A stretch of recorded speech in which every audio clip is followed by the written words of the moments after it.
எங்க ஊரு கடராங்குண்டான். உங்க பேரு? என் பேரு தீபா, அரியலூர் டிஸ்ட்ரிக்ட். அரியலூர் மாவட்டமா? இந்த சவுக்கு மிளறெல்லாம் பவுடர் அடிச்சிட்டு இருக்கீங்க. ஆமா. இந்த பவுடர் ஆக்கி இந்த பவுடர் எங்க போகுது, எதுக்கு பயன்படுத்துது? திருவண்ணாமலை போயிட்டு திருவண்ணாமலையில இருந்து அதை பீஸ் பண்ணி வேற கம்பெனிங்களுக்கு பாய்லர் அடுப்பு அதுக்காக போகுது. பீஸ்னா எப்படி? அது கட்ட கட்டமா, அதாவது ஒரு சதுரமா பாய்லருக்கு போதா? பாய்லருக்கு. சரி, இந்த தொழில நீங்க எத்தனை வருஷமா ஈடுபடுறீங்க? நாங்க இப்ப ஒரு வருஷமா இருக்கோம். எவ்வளவு உங்களுக்கு சம்பளம் கிடைக்குது? எங்களுக்கு ஒரு நாளைக்கு 450 ரூபா சம்பளம். எத்தனை மணிக்கு வருவீங்க? நாங்க காலைல 8:30 இல்லைன்னா 9 மணிக்கு வருவோம். சாயங்காலம் 5:30 மணிக்கு கிளம்பிடுவோம். 5:30 மணிக்கு கிளம்புவோம். 450 ரூபாயா? ஆமா. இந்த சம்பளம் உங்களுக்கு போதுமானதா இருக்கா?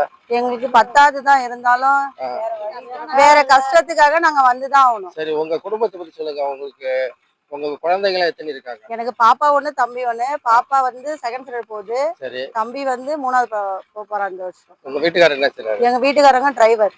ஓகே.